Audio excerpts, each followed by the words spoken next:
Rāmī, bet futbola virslīgas 22. kārtas spēle starp Mājinietes Audu un viesiem no Valmieras. Galvenais tiesnesis Edgars Maļcevs, viņam asistēs Mārtiņš Svipsts, Denis Ševčenko un Denis Ignaķevs. Iznākums ir samērā likumsakarīgs, tomēr tajā pašā laikā tas noteikti nav tas, ko no viņa gaida pie Audas komandas stūres, ņemot vērā turpināt tikpat rezultīvi viņam, un varbūt jau šodien viņš gūs savus 10. vārtus. Šo sezonu neskriesim gan notikumiem pa priekšu. Šeit Audai rupja kļūda.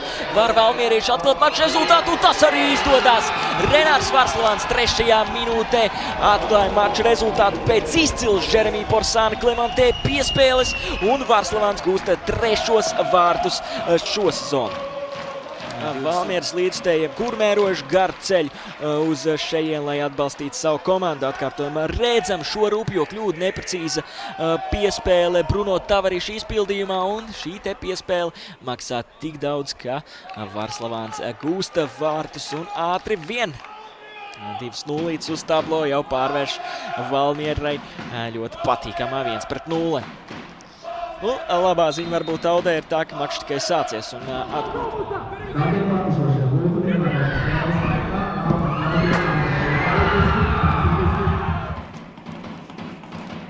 Seko centrējums soda laukumā, tur bīstami.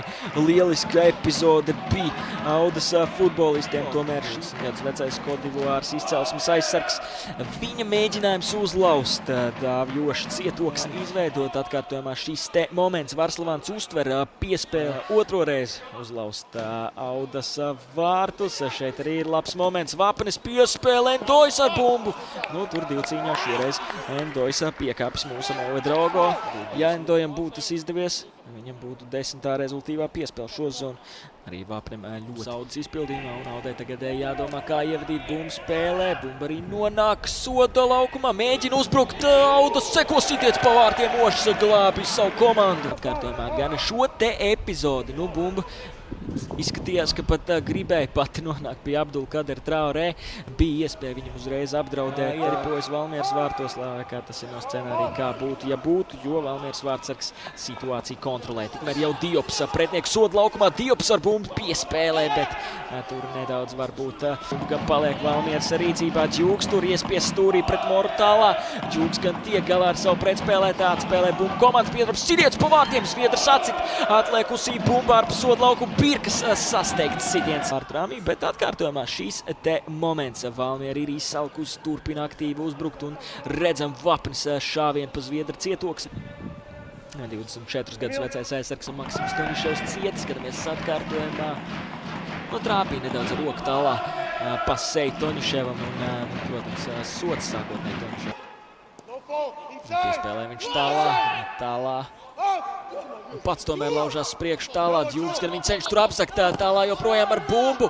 Seko arī tāds samocīts ar raidījums Ošu vārtu virzienā. Teicam, viņš pret tālā divcīņā varētu teikt, ka uzvarēja, neļaujot viņam izpildīt bīstamu sitienu pa vārtiem.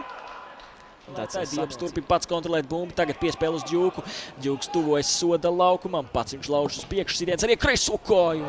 Tur jau Taivo ar to atradās soda laukumā. Tagad centrējums Audas izpildījumā soda laukumā. Nu, haotisks futbols, sitiens pa vārtiem un vārtiem garām ridoš. Nec gūs vārds, nec asistējis, taču tagad gan centās pārsteigt savus pretiniekus. Šoreiz viņa raidījums lido vārtiem secen un, nu jāsaka tā, abas divas komandas var tā tiek raidīt uz priekšu. Taivo cīņā par bumbu. Kurš būs naskāk šajā duelī? Taivo ar aktīvo cīņu, bumbu atgūst tālā ar bumbu. Soda laukumā viņš ielaiž izpildu sitienu un neizdodas. Kārtojumā Taivo cīnās pret Korobenko. Tieši viņš ar savu aktīvo spēli nopelna šo momentu. Tālā steidz uz soda laukumu izpildu sitienu un galu galā Audas futbolists signalizē, ka Gejs nospēlēs ar roku. Tiesneši gan tam nepiekrīt. Turpinās gan Audas mēģinājumu uzbrukt, šeit maina bumbu lidojumu virzienu un vārdsargs Audas futbolistiem pēc šī te momenta. Tur Korobenko ar galvu bumbu atsit, bet pēcāk bumba bīstam lidoja tikai nedaudz virsoši vārtu pārlikni. Garām galvenokārt vārds cenšas ielausties soda laukumā. Pats ātrs ir šis futbolists, viņam tas arī daļai izdodas. Viņš uzreiz izpilda arī sitiena kreiso kāju. Tas tiek bloķēts Kaspars sitienu. Bumba atlec pie Pampulā. Pampulā neizpild sitienu. Tagad atkārtots mēģinājums vārtu staps. Laukumā tiesnešs vilp likumsakarīgi nesako. Tāda strīdīga epizode varēs vilpt uz abām pusēm. Tagad Pampulā tiek pie otrās iespējas gūt vārtus. Pampulā pats lauž uz priekšu, klubs soda laukumā un atskan tiesneša svilpe. Auda ļoti neapmierināts šajā epizodē. Bambulā arī tur noplata rokas, bet šīs te. Un redzam atkārtojumā Bambulā vēl viens moments. Talā tur viņu ar pēdējiem spēkiem un izpilda noteikumu pārkāpumu, nopelnot 11 metru soda sitienu uz saviem vārtiem. Tur gan pirms tam šī te strīdīgā situācija starp Korobenko un Audu. Atskan tiesnešs svilpēn, dojas sitiens lobējā stūrī un teicam, darbojas vārtos Zviedris, atsit viņš šo bumbu, teorētisks cerības vēl saglabājot Audas komandai. Nu, Zviedris labi šodien spēlē, nu, šie vienīgie vārti, kas tika zaudēti, arī bijuši.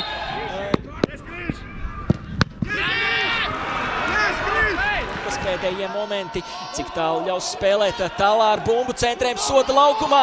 Neizdodas līdz bumbai aizteikties šāviens pa vārtiem. Bumbu vārtu priekšā, sitiens pa vārtiem. Neizdodas līdz galam izpildīt sitienu Audai. Raida bumbu prom valmierieši. Tālu to neizdodas izraidīt, bet atskan tiesneša svilpe, kas liecina par to, ka cīņa ir noslēgusies. Audai neizdodas izglābties savā laukumā un nu pēc šāda dueļa. Es domāju, ka abu komandu vīriem ir nepieciešama kārtīga attēla, bet valmierieši svin veiksmīgu uzvaru. Spēlē pret Audas komandu. Vienīgos vārtus 3. spēles minūtē guva Renārs Varslavāns. Līdz ar to Valmiera pārtrauc neuzvērēto spēļu virkni.